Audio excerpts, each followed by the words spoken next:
Total pasar transportasi dan logistik di Indonesia pada tahun 2015 yang mencapai nilai 5% dari total produk domestik bruto Indonesia ditangkap sebagai peluang usaha yang menggiurkan bagi sejumlah pengusaha startup.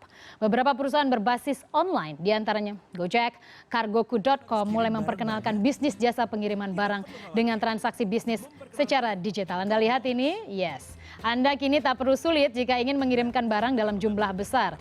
Perusahaan berbasis online ini mencoba untuk menggunakan kekuatan internet, di mana Indonesia kini menjadi negara ke-6 dengan pengguna internet terbanyak, yakni lebih dari 93 juta orang.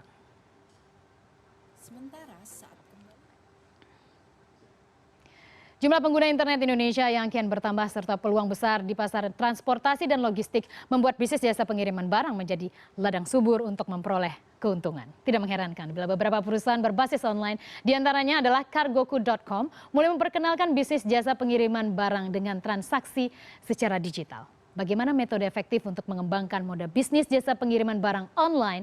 Kami akan membahasnya lebih dalam di segmen The Analyst.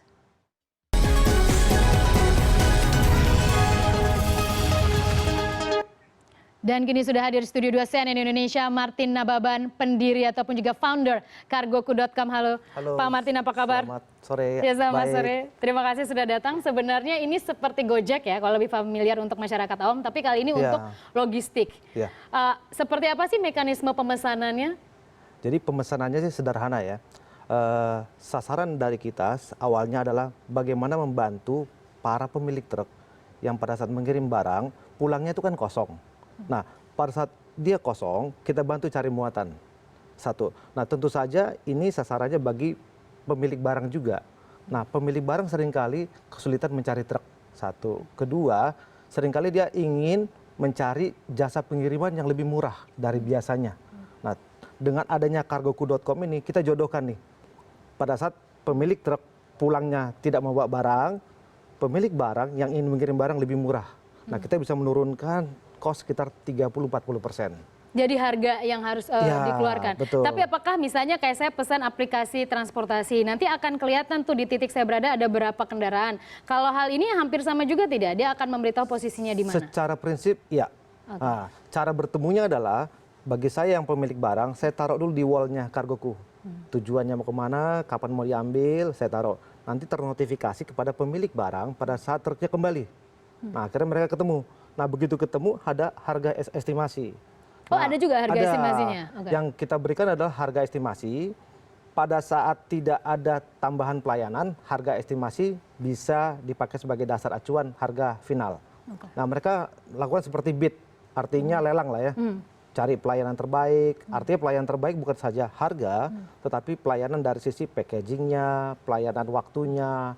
Nah, kalau cocok, dia bisa memenangkannya. Jadi, dan itu disetor ke Anda sebagai pemilik dari website ataupun juga aplikasi ini, atau ke yang memiliki truk tersebut, atau seperti apa? Atau ada CV-CV yang bekerja sama dengan Kargoku.com? Sebenarnya kita kan platform mirip dengan ada seperti online taksi saat ini ya. Kita ini memfasilitasi antara pemilik truk sama pemilik barang. Memang pada saat transaksi si pemilik barang setornya ke kita dulu. Tentunya kita pakai payment gateway, pakai bank yang sudah ada.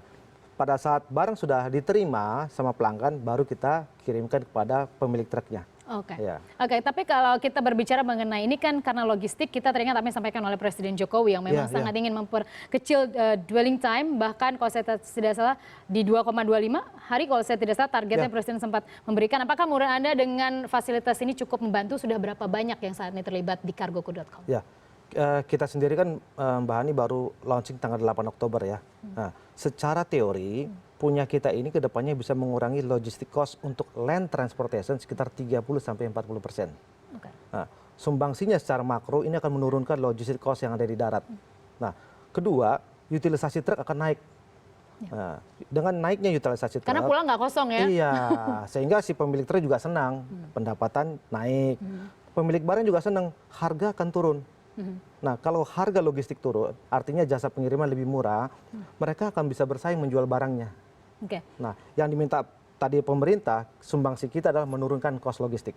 Oke. Itu saja. Jadi sudah berapa banyak saat ini yang Kalau cargoer artinya pemilik barang sudah mulai ada 80-90 yang daftar sejak seminggu ini.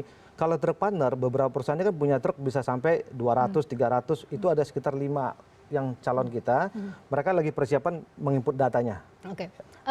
Pak Martin, tapi kita tahu bahwa di Indonesia logistik itu kerap identik dengan pungli. Apakah itu Anda masukkan juga dalam perkiraan biaya? Karena biasanya ya sudah tahu sama tahu biasanya di satu tempat kita akan mengeluarkan uang untuk titik mana preman setempat atau apalah namanya. Apakah itu dimasukkan juga saat kita memperkirakan estimasi biaya? Ya, kalau bagi saya idealnya itu tidak dimasukkan. Kenapa? Kedepannya ini akan hilang. Nah, Anda optimistis itu akan hilang? Ya, soon or later lah ya. Artinya saya ikut mengurangi dengan catatan bahwa transaksi ini pertama transparan. Yang kedua, semuanya ada angkanya di dalam aplikasi ini. Jadi orang sudah mulai transparan dengan biaya yang rendah. Dengan menghilangkan titik-titik yang selama ini banyak sekali akan mengurangi kos logistik. Oke. Iya. Jadi Anda yakin bahwa untuk pungli memang tidak dimasukkan dalam estimasi harga, Iya. tapi Anda optimistis bahwa itu akan hilang nanti? Iya. Ini seperti aplikasi yang ada saat ini kan, lama-lama kosnya turun kan. Oke. Ya, soon or later masyarakat kita akan belajar. Oke. Dan ini semua dilakukan secara online ya? Iya, secara Pembayaran online. juga online Betul. gitu. Dan menurut Anda, target Anda hingga akhir tahun ataupun pada tahun 2017, bagaimana penggunaannya? Apakah Anda sudah mendapat panggilan mungkin dari pemerintah ataupun juga perusahaan swasta lain untuk bekerja sama? Kalau perusahaan swasta Sudah lain, bisa diunduh sekarang? ya sudah bisa diunduh. Perusahaan Di swasta Google, banyak. Di Google, oke. di App Store sama di Play Store sudah bisa. Jadi kita menciptakan 3 aplikasi sebenarnya. Bagi pemilik truk perusahaan supaya mudah memonitoringnya, dia pakai web application. Nah, bagi pemilik barang, dia bisa pakai yang namanya mobile application. Bagi drivernya sendiri atau supir truk, dia pakai application juga mobile untuk jemput barangnya di mana, antar barang di mana. Jadi ketiga pihak ini mudah lah ya. Ya. Oke, untuk mendapatkan layanan dari cargoku.com. Ya, Kalau saya betul. sih sebagai konsumen senang banget Pak Martin, karena kan berarti efeknya harga-harga bisa murah kan? Betul. Kalau logistiknya murah, baik. Betul, betul. Terima kasih Martin Nababan, founder dari cargoku.com Ya. sudah bergabung bersama kami di CNN Indonesia Ya. Business.